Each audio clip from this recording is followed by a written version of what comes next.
We have 3 infielders who could get MVP votes this season.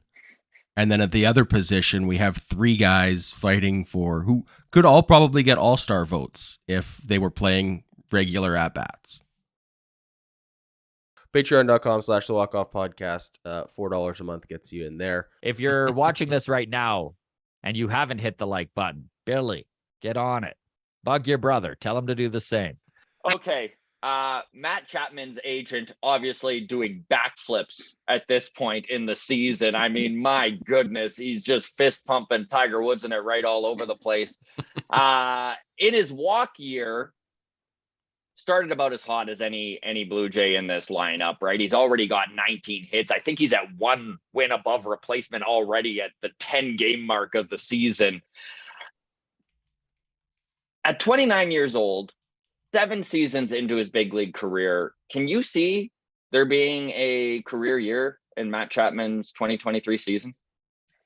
That was the only thing I could think about during yesterday's game, to be honest with you. It's really telling the way that he's playing right now. He is on a mission, right? We know the numbers are not sustainable. We know that things tend to even out, but the fact is that his defense is what it's always been, what it's always going to be. He is one of the best third basemen in the game. And offense-wise, he has proven that he can do it. I don't know if that is still the case, but, until last night, he was tied for the lead in league RBIs. That is really telling. This guy wants it. And obviously, if you ask him about contract stuff, he's going to say that he's not thinking about that. And he probably isn't.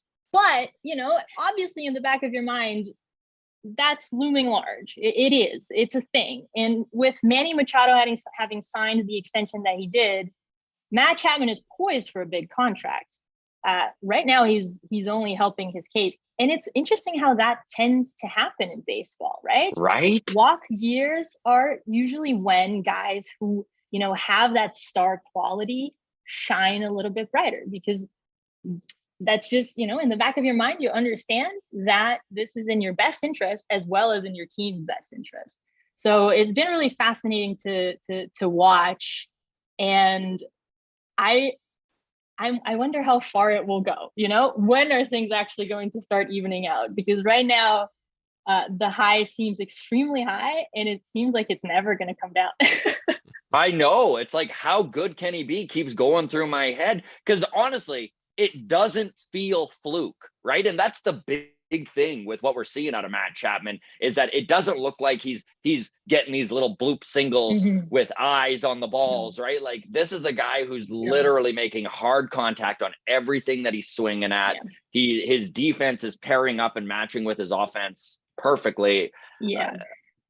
How much can Matt Chapman make next year? That's got to be what he's asking too.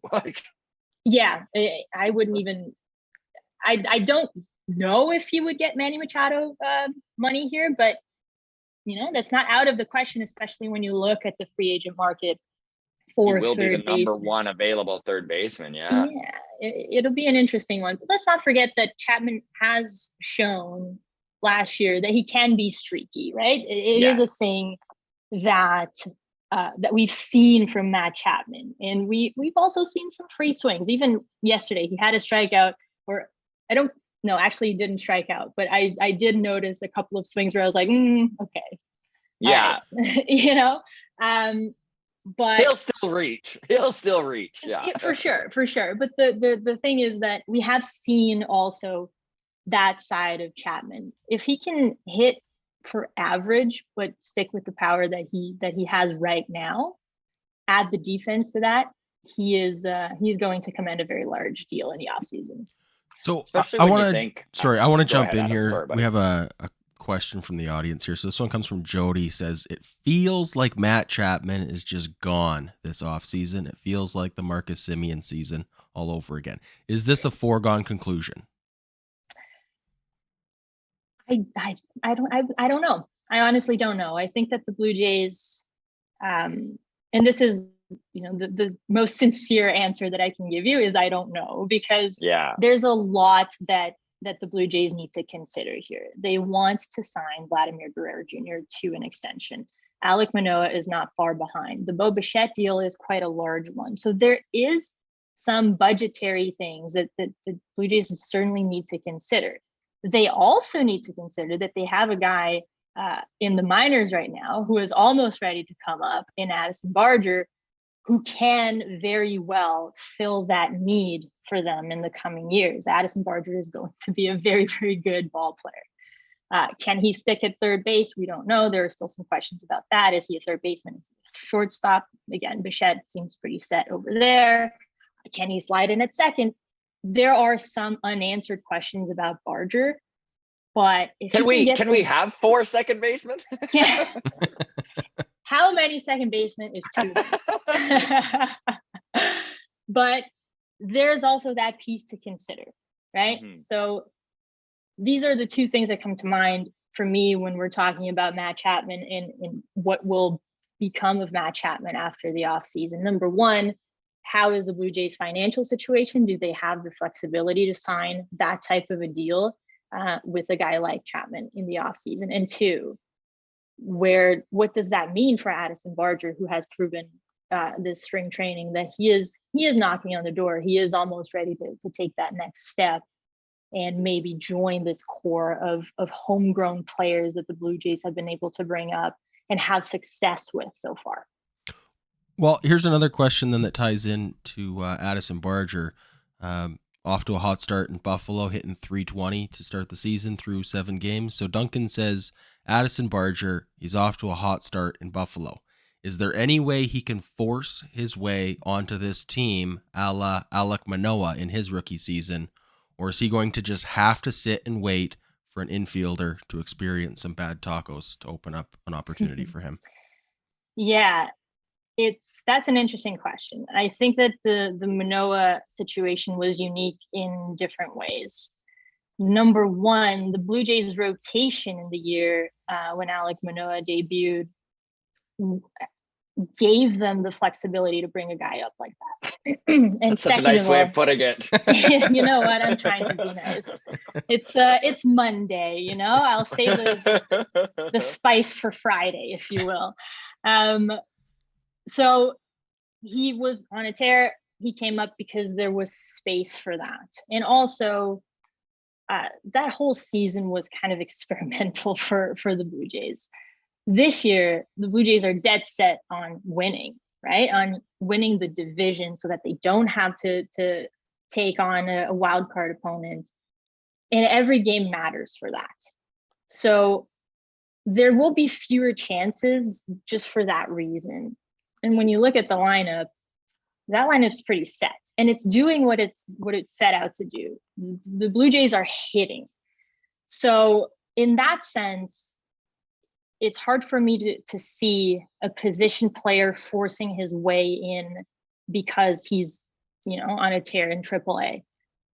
I would imagine that, if Jose Barrios continues to struggle, for example, or if Kikuchi has some bad bounces, if someone in that starting rotation, or say the Blue Jays want to try a 6-man rotation for a little bit, I would think it would be easier for a guy like Ricky Tiedemann to force his way in than it would be for Addison Barger. I do think that the primary opportunities, even if Tiedemann wants to, or if they want to put Tiedemann in the pen for a little bit, right, to see if he can contribute from there, that to me seems more feasible than that happening for a position player, which is unfortunate because I think it would be super exciting to see a guy like Barger sort of learn the ropes, especially from a Matt Chapman, let's say. And maybe that happens in September, right? We can't really know. I can see that happening in September. Mm-hmm. But for now, I would say that there's a lot that needs to go either right or wrong, depending on how you look at it, for Addison Barger to make the majors. It's such a good point. And it's funny because you're so right that it's too bad for Barger that there isn't that opportunity available. But I think as Blue Jays fans, we should remind ourselves that this is a good thing. Like, this is really good that the Blue Jays are at a point in their contention window where we're not able to just slip in Addison Barger and be like, development. We have 3 infielders who could get MVP votes this season. And then at the other position, we have 3 guys fighting for who could all probably get all-star votes if they were playing regular at-bats. That's a deep infield. It is. It is a very, very deep infield. And to be honest with you, it also speaks to the depth of the farm system, which I know has been sort of a point of contention since, the big names came up. Where does that depth kind of fall? Where does the Blue Jays minor league system fall? But the fact that you have a couple of guys that are ready, for all intents and purposes, they're ready. And they're still in AAA, or they're still in the minors because the major league team is so loaded. That also bodes well for the Blue Jays. If not for simply, for the future is bright type thing, definitely at the trade deadline, having guys like that is extremely valuable for what the Blue Jays are trying to achieve here. And from what we've seen from the bullpen, I know it's a small sample size, but the Blue Jays are probably going to have to go out there and get another reliever at the trade deadline. And so having those trade chips is also very important, or potential trade chips is also very important for a team like the Blue Jays right now.